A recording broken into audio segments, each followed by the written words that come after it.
And this is a match that you honestly could see being the finals of the tournament, right? Once again, both of these players made really deep runs into the World Championships in Day 2 this year. And it's just so fun. Like, Weather Wars have been such a staple of VGC, whether it be Groudon versus Kyogre, for example, Politoed versus Ninetales. And here we go. We're just going to get things started. Salamence and Kingambit from one side, and the Hisuian Typhlosion has hit the field. Wow, okay. So we're going to see the Intimidate come out here from the Salamence, but it's not going to matter onto either the Jumpluff or the Typhlosion as two special attackers. But there is a lot of speed now on Kian's side. Jeudy, bringing out this Kingambit, though, you do have an opportunity to try to hit this Typhlosion first with something like the Sucker Punch. Yeah, Sucker Punch is a huge deal right now. So if you're Kian, you can obviously get around that by switching Typhlosion or going for that Terra immediately. But do you want to commit your Terra here? I think Jeudy having a really nice lead where the Typhlosion just doesn't exert as much pressure as it would want, right? Especially with Salamence being able to resist Fire-type attack as well. But looks like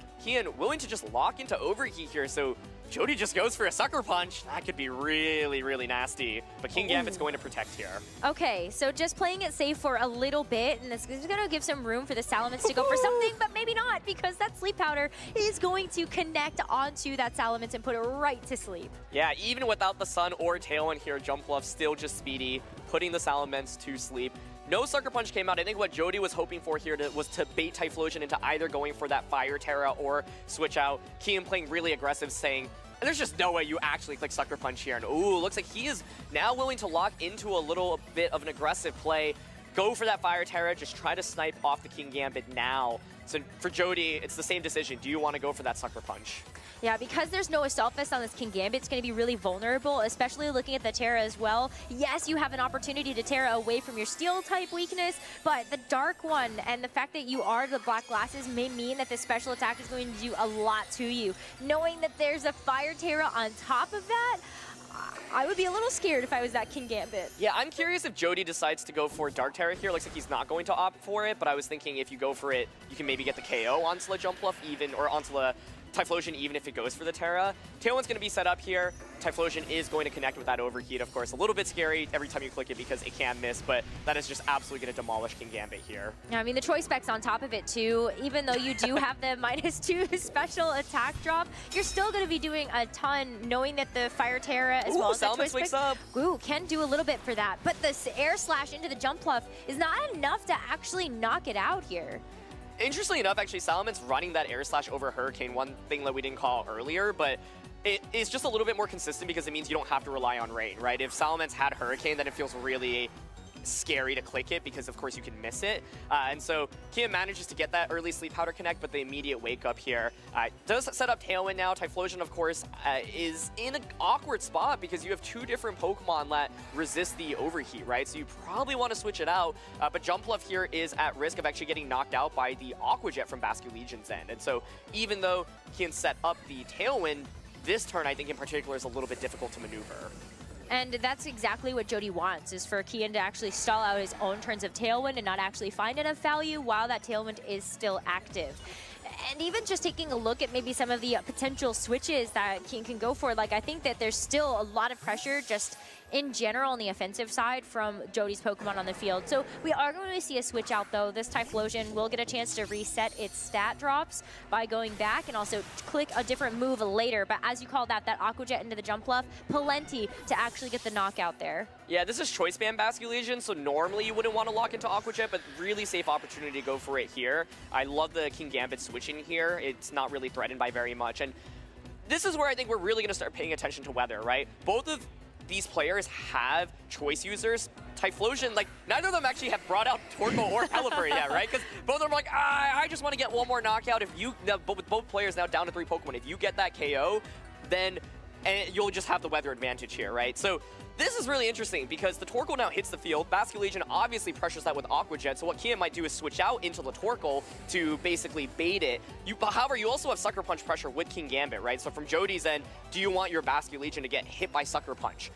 You can get around it by going for that Grass Terra, for example, and so this is a huge, huge turn to pay attention to, in my opinion, right? Because there's a question of, do we see a switch? Does Basculegion go for that Grass Terra? Does Basculegion actually want to click that Aqua Jet? Because I think you could totally see it potentially switching out into Pelipper. Pelipper right now. Ooh, well, it is going to be the Torkoal that's going to switch onto the field first. So if it was the Typhlosion on the receiving end of something like an Aqua Jet, it's not going to be doing a whole lot despite the fact that it is super effective. But we see the Terrestrialization finally committed on Jeudy's end, going over to that Basculegion, so we do end up seeing that Grass Terror type committed here. Yeah, I think this is actually a really safe play because I think what you can go for is just Aqua Jet, Draco Meteor, double up onto the Typhlosion slot, right? That basically would get the knockout onto Typhlosion if the, now Torkoal here, yep, exactly, is just going to feint to this. And because you go for the Grass Terror here with the Basculegion, you don't have to worry about feinting from Sucker Punch. And so then Typhlosion hits the field, but then Aqua Jet will just finish it off, and you're going to be faster than King Gambit as well.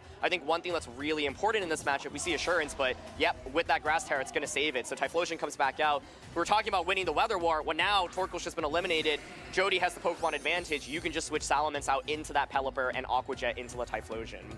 Yeah, this is a really well-positioned game here by Jeudy. This is, I mean, I would assume that the Pelipper is going to be the thing that's in the back here, but yeah. Yeah, the question, I mean, Sucker Punch is stronger than that Assurance, and it looks like Basculegion could be in range. Yeah, but actually the problem is that you're always just going to click Aqua Jet, so there's no reason to click Sucker Punch there, yeah. And so not even actually bothering for the switch there. Confident Aqua Jet's going to KO the Typhlosion. So, yeah, you can, of course, switch to reset the weather, but it doesn't actually really matter that much right now if Aqua Jet's going to get the knockout anyway. So I like the decision there. Air Slash here just has a slight chance to flinch. So let's see if the King Gambit will be able to attack through here. Okay. It will. It'll get the Iron Head. Ton of damage, but does not get the knockout there onto the Salamence. So you have the, like, how much is Aqua Jet realistically going to do to this King Gambit? Yeah, I think at this point you just switch in the Pelipper, you get the Aqua Jet off, which is going to do a decent amount, and then with Pelipper in the back with that Focus Sash, like a Weather Ball plus like a Draco combo, I think would finish it off. But looks like Jeudy is also willing to just wait until the Pelipper hits the field, doesn't really want to switch here, and the idea is, well, Pelipper can always go for 2 different Weather Balls onto you here. But, okay, I mean, Salamence feints here. If Basculegion ends up fainting and Pelipper is the last one. Like, that's what I was thinking. Is there any chance King Gambit survives the Weather Ball? Like, I don't know. I think I would have liked to see the Pelipper switch in a little bit sooner, but maybe Jody's just confident. And maybe it's not even Pelipper. Maybe it's actually Archaludon. Archaludon in the back. Well, there's no there's no Tailwind on the board anymore. Okay, but it is the Pelipper. I would have been that would have been the big brain like 5-head play, thinking like 3 universes into the future. But it is the Pelipper, and so this Pelipper does have access to the Hurricane and Weather Ball as its 2 attacking moves. But it's still like you're still looking at Steel type. Yeah, I think Weather Ball here should get the knockout. I was just wondering, you know, if this is there any world in which King Gambit is actually bulky enough to survive? Because if so, then you can just go for, say, Assurance into Sucker Punch here, right? I'm going to guess the answer is no. I think Jeudy probably would have switched in that Pelipper a little bit sooner for that Salamence. He was confident enough. If I just get guaranteed damage on a Gambit, I'm confident that my Weather Ball will KO.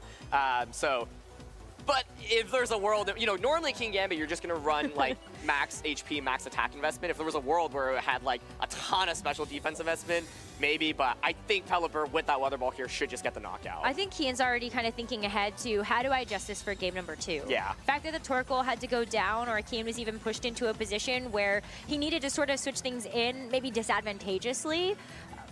That's certainly something to have to think about there. But Pelipper does take a good amount of damage from that Sucker Punch, but it's the Weather Ball in return from this Pelipper plenty to get the KO. So we're going to a game number 2. Yeah, so I think like Jody's decision to basically not switch into Pelipper at any given point was saying, well, I don't want you to go for an Assurance like onto a Salamence slot as I switch in Pelipper, because then suddenly I'm just going to get knocked out by Sucker Punch. So what I'm going to do is basically just keep whittling away at your King Gambit to put it in Weather Ball KO range, which I think makes a ton of sense there. And so, you know, when you're confident on your damage calcs, just knowing exactly how much damage to do to get a knockout onto something is really key. And I think that was a really fun game to watch. I think like Kian was able to get the knockout onto Jody's King Gambit early, but like had to commit so many resources to do so, right? And the priority from that Basculegion was able to basically kind of neutralize the Tailwind from the opposing end. And Kian just didn't have that many opportunities to actually attack very frequently here.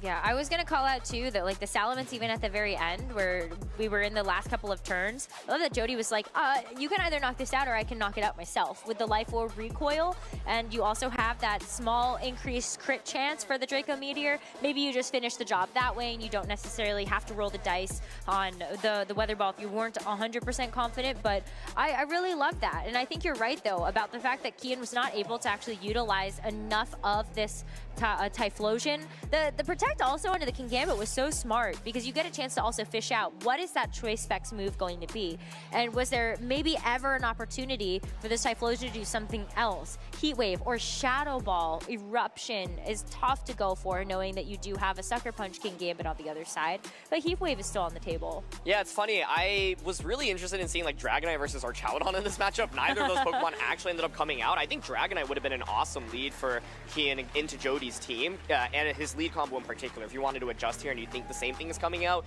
Dragonite makes a lot of sense because you have that Ice Spinner to pressure Salamence, and you've got the low kick to pressure the King Gambit slot. And so it's a little bit surprised to not see that come out. I'm wondering if Kian wants to maybe think about adjusting into it. I think Typhlosion here is just a tough one because it pressures, sure, into King Gambit, into Amoonguss, into Archaladon, but like Salamence, Pelipper in particular, I think is just a tough Pokemon for Kian's team to deal with, right? Because it can actually deal really consistent damage across the board. Glamora, honestly, another really interesting Pokemon here. Kian can consider maybe dropping the Typhlosion and going something like Jumpluff, Dragonite, Jumpluff, Glamora as the lead instead. You can maybe still have Typhlosion in the back, for example, but yeah, I think like Typhlosion basically was caught into a really awkward spot because it was facing down King Gambit immediately, and so essentially like Kian was playing from behind just from the lead, so I think I'd like to see maybe some lead adjustments here. Dragonite, I think, yeah, being a really interesting option, and like I said, I'm wondering if Jeudy maybe wants to consider bringing that Archaladon, but his Pokemon selection in that last game felt pretty perfect. It really did. So I wonder if that we do actually end up seeing the Archaladon. I feel like it's a tough bring because, as you were calling out before, you have the Grass Terra, but there are multiple ways that you're able to deal with that, despite the fact that Glamora would end up being something that deals that super effective damage. Well, Aaron, you wanted to see the Dragonite, and so it is going to be in the lead here for Kian in this game number 2. Yeah, I think it's a great adjustment. Dragonite just exerts so much offensive pressure against so much of Jody's team as well. This is, of course, the bulky set. Basculegion here is in an interesting spot. You are up against two different Pokemon that, of course, resist water, and your Last Respects isn't going to be very powerful either. So you think that Basculegion probably just wants to pivot out right now. Kian is now the one exerting a ton of offensive pressure. You've got the super effective attacks into the King Gambit slot, but you can see Kian's toying around with the idea of trying to make this aggressive prediction, because the idea is, I think that your Basculegion is at huge risk right now. You can't protect with it. I'm going to target that slot and just play really aggressively, and King Gambit does go for the protect, but we know that Kian, of course, didn't launch that low kick into that slot. Yeah, well, it's going to be the Sleep Powder into the King Gambit's Protect, so you're not going to end up being able to grab that this time around. But with the flip turn that Basculegion is going to get out of there, dealing a little bit of chip damage to this Jumpluff and allowing Jeudy to pivot into something else. So we will see the third Pokemon that he's brought to this game number 2. The Salamence. We saw the Ice Spinner click into that slot, but it's Archaladon. So we were just talking about this. Both of the Dragons have come out. I'm very happy to see them make an appearance here. The Ice Spinner here not going to be able to snipe off a potential Salamence switch in, and of course Archaladon will get a defense boost here immediately. Kian still has a lot of pressure, though. This Encore is a really, really big deal, and this Jumpluff, I think, is just kind of a nuisance to deal with in general, right? So now the question is, if you're Jeudy, do you want to switch that King Gambit out into the Basculegion, which, of course, would be immune to the low kick here? A lot of different options. I mean, Gambit, of course, could go for, like, a Terra as well to just get around the 4x super effective hit. Consider going for something like a double up onto the Dragonite slot. You can Draco Meteor plus, for example, go for an Assurance here, but I think if you're Jeudy, you might be a little bit scared to switch and have something come in and just eat up the Sleep Powder immediately. I really love the Assault Vest Dragonite variant right now because it is something that I feel like does put a huge wrench into a lot of people's plans. Despite maybe seeing some of the choice ban, the Assault Vest allows you to change up your move selection, which makes it all the more threatening to something like this Archaladon. You could see Kian maybe trying to go through the dice a little bit of like, okay, do I call the Terra? Do I try to go for the Ice Spinner instead? Do I try to get the low kick to even just force it out? But we are going to end up seeing this Dark Terrestrialization on his Jumpluff. Yeah, I'm curious about the Dark Terra. I think the idea is it covers for King Gambit basically staying in that spot. And here is the Terra coming out. Kian did go for Ice Spinner once again into Archaladon, so that now will deal super effective damage. Of course, going for the Grass Terra here saves you against the Sleep Powder if it were to target into that slot. And so some quick Terras here from both players. Jumpluff is going to set up the Tailwind, so good speed control now for the next couple of turns. And this Dragonite's still sitting, quite healthy. Another Ice Spinner comes out, now dealing super effective damage into Archaludon. And, for a non-boosted Ice Spinner, like this is no choice band, you've gotten some pretty solid damage off now into Archaludon. Archaludon can't protect this next turn, right? And so a double up can just finish it off. It can. Though tough, well, especially when you think about the Jumpluff being able to do something with the special attack damage. Yes, you have to deal with the Assault Vest, but Jumpluff will be sticking around one more turn at least in order to try to get a Sleep Powder or just do something on the field. The only problem is that this Dragonite, these physical attacks into this Archaludon, this stamina boosts are really going to start to protect it. Totally, yeah. There's some interesting things you can do here. One thing I was thinking was like you pivot Dragonite out into Torkoal and then you Encore the Archaludon into the Electro Shot. But then it's like, how are you actually knocking out Archaludon next turn anyway? Okay, yeah, there's the Encore. Yeah, okay. No way. It would be interesting because the scary thing here is you don't know where the Electro Shot is going. But yeah, we're going to see that move being locked in. So, okay, I'm a fan. I love this. That's so funny. I feel like you can almost always expect that maybe the Electro Shot goes into the Dragonite slot just because you know that it can't protect. But the fact that we're going to see the Torkoal hit the field, Jeudy's one step ahead, going to be removing the Pelipper so that it can be preserved for later, as it's the Kingambit that's going to take its slot. All right. Well, there's the Encore. So we're going to see just the special attack boost this turn, but of course Archaludon will still get to launch the Electro Shot in the subsequent turn, right? Like you said, if it's going into that Dragonite slot, this poor Torkoal is still just going to get absolutely obliterated. So that's why I was like, this is a cool play. Now the question is, where do we go from here, right? Yeah, do you just protect this turn, for example? Yeah. And like you said, with those stamina defense boosts, like this Archaludon has taken a lot of damage, but it still hasn't actually fainted yet. So, and like another Ice Spinner won't KO either. I think like the awkward thing about the Pokemon selection here for Kian is like, how are you actually dealing enough damage, right? It's mainly going to come from Dragonite. And I do think Dragonite and Kingambit in combination are very, very good into Jeudy's team, but you have to clear the Archaludon right now. So, okay, we're just going to see the overheat here. Sleep Powder does connect as well. Ooh, so that's a really big deal. This Kingambit's not going to be able to do anything on this turn. It's going to end up taking its mandatory turn of sleep as the Electro Shot is going to target into that Torkoal that was the Dragonite. Cannot believe the survival right now, which means that the Torkoal can actually go for the overheat. Oh, the that's Archaludon such a clutch survival. Oh my goodness. Wow. You can see Kian was even checking the stats of that Torkoal before, saying, you know what, I think I'm going to survive the Electro Shot there. I really wasn't confident. I mean, that's a very powerful attack, but able to get the knockout. And with that eject pack, you now switch out as well, so you can get a free switch in back into that Dragonite or that final Pokemon, which is the Kingambit.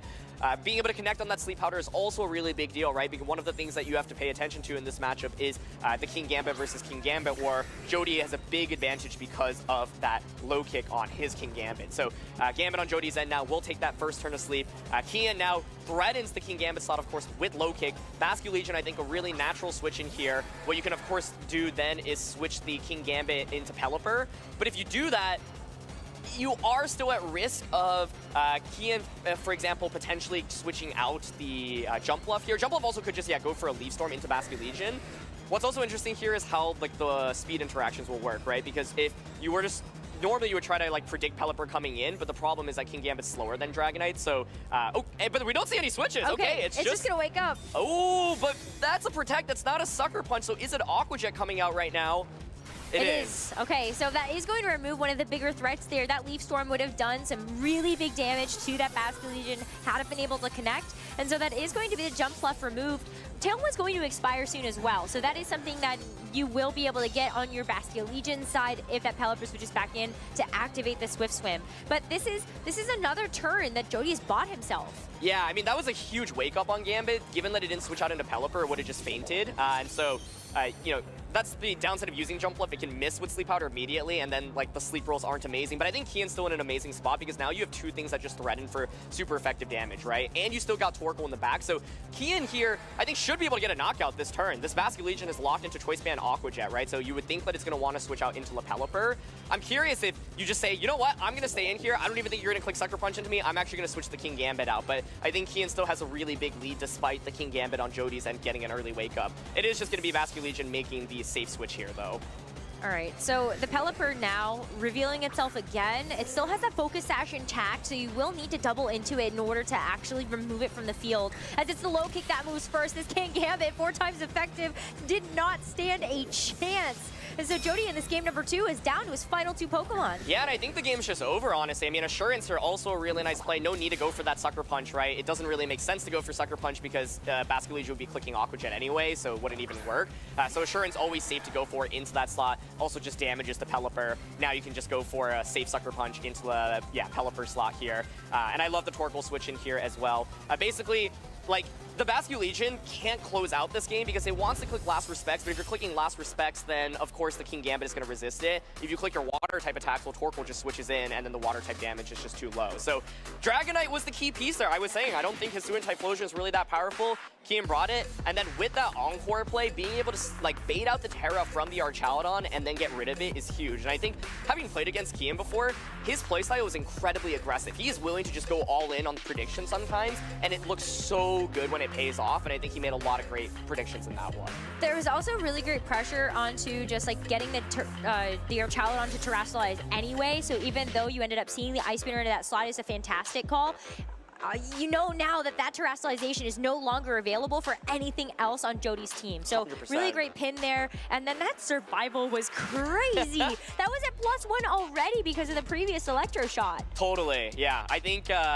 Or plus 2 actually, when it actually ended up which is why I was shocked. I thought off. Torkoal would be going down there for sure. And it survived with, like, I think a decent amount of like 18 HP or something like that as well. So that to me was the key turn. Yeah, because I think if Torkoal goes down there, well, then Archaludon still isn't just threatened by a knockout, right? The problem is that Jumpluff can't touch it. Neither King Gambit nor Dragonite will get a one-hit knockout onto it from the range that it's at. We're just going into game 3 here. So same leads here from Kian, but Amoonguss has now hit the field. Okay, so the Amoonguss it's really interesting because it's going to be one of the slower things in this game outside of the Torkoal, which is going to be slower than it, but where do you see the Amoonguss kind of fitting in here? You know, at the very least, it's not going to be able to actually get put to sleep because of its grass typing, but maybe you try to get this Dragonite to throw an Ice Spinner at it. Yeah, I think the Amoonguss lead is really smart if you're expecting Jumpluff Dragonite again, because this Dragonite cannot protect, and Kian doesn't have a safe switch into Sleep Powder, right? The Grass-type Pokemon is already out on the field, so with this lead, you can always Sleep Powder into the Dragonite slot and neutralize it so much more. I think this is a fantastic adjustment by Jeudy. We're even going to see a Terrastallization committed as well. It is going to be onto the King Gambit, and so that is going to end up being that Dark Terror type. It could still get put to sleep here. That is something that still threatens that Pokemon, but if not, then you're dealing a silly amount of damage now. Sleep Powder connects once again, though, so Kian is 3 for 3 on hitting those when going for it. King Gambit now will fall asleep immediately. The Terra there just covers for low kick going into that slot. Ice Spinner does do a lot of damage there, but Amoonguss will be able to heal back up and critically this time now put the Dragonite to sleep. So a lot of sleep going around right now. Yeah, and it also looks like maybe with a Citrus Berry recovery, that could be something like a 3-hit knockout as well. So that Amoonguss is certainly around for a while. And with Regenerator, if you remove it from the field, then it's even closer to full HP for later on in the game. But this is a huge deal, especially because that Dragonite was so oppressive in that game number 1. You're hoping for a couple turns of sleep here as well to allow your King Gambit to wake up. Totally, yeah. And I think this is a really smart adjustment, right? Like, what is King Gambit and Amoonguss weak to? Well, Hisuian Typhlosion. But are you really going to bring Hisuian Typhlosion, especially after that game 1? Likely not, right? Probably not. Really good call out here. Encore onto Amoonguss. Like, this is a really awkward dance right now where both players are really just trying to wake up as quickly as possible. King Gambit does wake up immediately. That is huge, I think, especially because Jeudy has already burnt a turn to sleep as well. Gonna go right into the Jumpluff, and that's just a one-hit KO. And you really don't mind your Amoonguss actually getting encored right now into that Spore, because as you said, no matter what else kind of comes in, it's not gonna want to take this Spore either. Yeah, and we see it is Gambit and Torkoal in the back, so there isn't something like that Glamora, which has Grass Terra, which of course would be able to resist or be immune to the Spore here. So Torkoal now hits the field, but the problem is, like, Dragonite hasn't even taken that many turns of sleep yet either, right? So yeah, a lot of early wake-ups immediately from these sleep powders, and I think, yeah, Jeudy is off to a really, really strong start here. And the Dark Terror on Campbell, I think, yeah, just nice both offensively and defensively, right? If the sleep powder missed, then Kowtow Cleave would just knock out the jump bluff, and it just covers for low kick, yeah, which otherwise would be, of course, 4 times super effective. Yeah, we saw that was just a one-hit knockout the last time that ended up happening. So nice to know that that King Gambit might be around for a little bit longer. The Amoonguss is going to go back into its Pokeball, though. Now it gets that Regenerator healing, and it's going to be the Caliber that comes out. Torkoal's only attack options are Overheat and Fissure. So at the very least, you are going to mitigate some of that overheat damage, but it's the Dragonite that stays asleep and makes it so vulnerable. The low kick into the Torkoal, though, maybe hoping that the King Gambit would have switched into that slot, as look at how little damage that overheat's going to do in the rain. Yeah, I mean, Kowtow Cleave obviously would have done significantly more there, and this does buy a turn. I mean, you do get the free switch in now into the King Gambit, which is waiting in the back.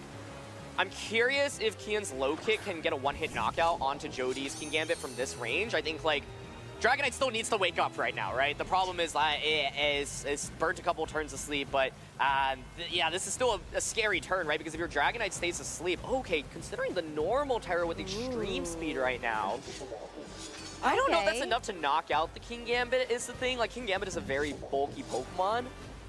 Yeah, and are you okay actually going to a normal Terra knowing that, like, Pelipper still has Weather Ball? Yeah, I think, like, Kian's probably saying, well, look, I want to, yeah, just try to maximize damage output here. I think the scary thing here is your Gambit could just go down to low kick from the opposing side if you're not knocking out the opposing Gambit right now, right? Kian also might be making a read saying, well, I don't think you're actually going to target my Gambit with low kick this turn. I'm also curious how the Gambits interact in terms of speed. Yes, that is something that we don't know, and right now, King Gambit's speed investment is all over the place. So it's certainly something that might come into play. Dragonite does wake up, okay. It does wake up for some damage. It's going to be using the extreme speed with that extra boost from that normal Terra, and that certainly puts King Gambit into the range of being able to get knocked out, but it's the Hurricane right back at it. Still not going to do a whole lot, but it also does not get confused. Yeah, so it was the Kowtow Cleave. It wasn't low kick here into Dragonite. Dragonite does survive with 9 HP. Iron Head now comes out, does knock out the opposing King Gambit, so Kian is still definitely in this one. Really, really clutch survival and wake up there from the Dragonite, but there is still this Amoonguss in the back. Yeah, and that Amoonguss is going to have almost full HP thanks to the fact that it does have that ability, so when you see it hit the field, it's still something that you're going to have to be a little worried about. That's where the Assaultfish Dragonite can certainly come into play. You know that it's still going to be around to switch up its move rather than just being locked into that extreme speed. Yeah, extreme speed Assurance here, though, a great combination. Of course, Assurance will do more damage if the Pokemon has already taken damage that turn. And Amoonguss can't protect. That's right, exactly. So this is a very safe, guaranteed play. My question is there any chance Amoonguss is bulky enough to survive this combo? No way, based on that damage. It does not seem to look like that. It even has to go for the Rage Powder after it because of that priority. Extreme Speed goes first. And what a great call, because this Dragonite is certainly going down to that Weather Ball. And so it's going to be up to this King Gambit to try to help even up the score again. Yeah, I'm really impressed by Kian finding a path back into this game. It felt really rough with the Amoonguss lead, but that wake up and the Dragonite survival so clutch. And Kian now will win the Weather War. However, if the last one is Archaludon on Jeudy's end, I think Jeudy's still in a phenomenal spot because you can just body press into the King Gambit. So Torkoal's going to come out. Kian will have the weather advantage, but what is the final Pokemon? If it is that Archaludon, it's Archaludon. This could come down to Fissure, folks. Oh no. Well, that would be a very exciting way to potentially end this game. Oh, okay. Protect Overheat. One of the other things you can do right now if you're Jeudy is just like double up onto the Torkoal slot, for example, right? Because you're thinking, well, you know, King Gambit here won't get a one-hit knockout onto either Pokemon. So how spooked are you about the Fissure? Fissure is actually not what we end up seeing this turn. The idea is to do enough damage to Pelipper where maybe Sucker Punch can finish it off. But it is Draco Meteor, no body press coming out. Torkoal does survive, so is it the Weather Ball? It is. Double up into the Torkoal. Jeudy calls it correctly, and that'll secure him the win. It will, because at this point too, your special attack doesn't matter anymore because you're using the body press. So that Draco Meteor was so safe, despite the fact that it does lower your special attack by 2 stages. What a phenomenal play. And even the weather ball as well from Pelipper. That's a fire type now. King Gambit doesn't really want to take that either. Yeah, like, I think this was always going to be pretty tough for Kian to win anyway. We would have had to make, like, multiple predictions correctly. Body Press actually not knocking out the King Gambit, which is a testament to its bulk, but because of Archaldon just threatening both Pokemon with so much damage, it's really, really tough. And so this was such a fun set because of the adjustments we saw, right? On Kian's end, bringing out that Dragonite. On Jeudy's end, getting rid of the Salamence and then bringing out a Mungus in this Game 3. I think so much of what this set felt like was who had the advantage from the lead, and it felt like whoever did have the advantage just had a huge, huge advantage and was able to play well enough to execute that advantage to a victory. I think this match also is a perfect example of why this regulation is also so fun. We saw 11